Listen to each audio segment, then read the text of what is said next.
ইয়াত মই VFA পোষ্টত আছোঁ। ইয়াত মই অকলে আছোঁ আৰু আমাৰ মেইন হ'ল হাতবোৰৰ আণ্ডাৰত তাত আছে ডক্টৰ আছে দেৱব্ৰত কোঁৱৰ ছাৰ, আৰু আমি ইয়াত তাৰ আণ্ডাৰত আমি এইখন চলাই আছোঁ আৰু মই ইয়াত অকলে থাকোঁ। বন্ধ কৰি থাকিবলৈ উপায় নাই। ৰাতিপুৱা মোৰ ভেকচিন থাকে, ভেকচিনত মই ওলাই যাওঁ, তো এইখন তলা মাৰি যাব লাগে, আৰু কেতিয়াবা মই নাথাকিলেও তলা মাৰি থ'ব লাগে।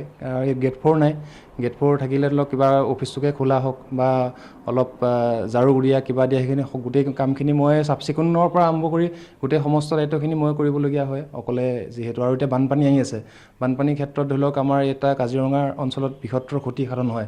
যোৱা বছৰ মই বানপানীৰ লগত কাম কৰিছোঁ, তাতো বহুত কষ্ট হৈছে, আৰু যিহেতু তাৰপৰা আমাৰ ষ্টাফ দিছে তাত, তেতিয়া তাৰপৰা ষ্টাফে দিয়ে, তথাপিও মই এইখিনি অকলে চাব লগা নিচিনাই হয়, যিহেতু মই ইয়াত অকলে দায়িত্বত আছোঁ। অসুবিধাটো যথেষ্ট হয়, মই অকলে কাম যিহেতু কৰিব লাগে, বাকী কামখিনি বা অফিচটো খোলা বন্ধ হৈ থাকিবলগীয়া হয় মই বাহিৰলৈ গ'লে, আৰু যিহেতু আমাৰ ফিল্ডৰ ডিউটি, আমি ফিল্ডত যাব লাগে, চিকিৎসা প্ৰদান কৰিব লাগে, গৰু ছাগলীৰ পৰা আৰম্ভ কৰি।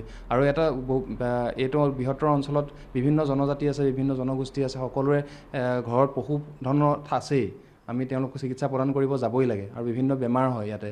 গতিকে ভেকচিনৰ পৰা আৰম্ভ কৰি গোটেই দিনটো আমি ফিল্ডতে থকাৰ নিচিনাই হয়। তথাপিও তাৰ মাজত অফিচটো খুলিবলৈ চেষ্টা কৰোঁ, থাকোঁ ইয়াতে। আজি প্ৰায় 2 বছৰমান আগতে তাৰমানে আমাৰ এজন সদাশয় ব্যক্তি প্ৰদীপ মহন্ত ডাঙৰীয়া কলিয়াবৰৰ, তেখেতক আমি ৰিকুৱেষ্ট কৰিছিলোঁ যে ইয়াত এজন পশু চিকিৎসক এজন লাগে। তাৰপিছত তেখেতে মানে ভাল খবৰ বুলি কৈছিলে যে আমাৰ ইয়াত মানে 2জন মানে এমপ্লয়ী তাৰমানে পশু চিকিৎসা বিভাগৰ ইয়াত তাৰমানে দিব বুলি কৈছিলে। তাৰপিছতে তেখেত অহাৰ কাৰণে আমি বিৰাট ভাল পাইছোঁ, আদৰণিও জনাইছোঁ, কাৰণ তেখেতে বহুতখিনি কষ্টসাধ্যৰে, আমাৰ বহুত ডাঙৰ এটা অঞ্চল, কষ্টসাধ্যৰে তেখেতে মানে ইয়াত পশুখিনিৰ চিকিৎসা কৰি আছে। কিন্তু মানে কি তথাপিতো তেখেত বহুত অসুবিধাৰ সন্মুখীন হৈছে, কাৰণ ইয়াত তাৰমানে কি তেখেত এজন যিহেতু ইয়াত এমপ্লয়ী হয়, গতিকে মানে কি হয় পৰাপক্ষত ফিল্ডত ঘূৰিবৰ কাৰণে মানে চিকিৎসালয় বন্ধ কৰি পেলাই তেখেতে বাহিৰত গৈ দায়িত্ব কৰিবলগীয়া হয়।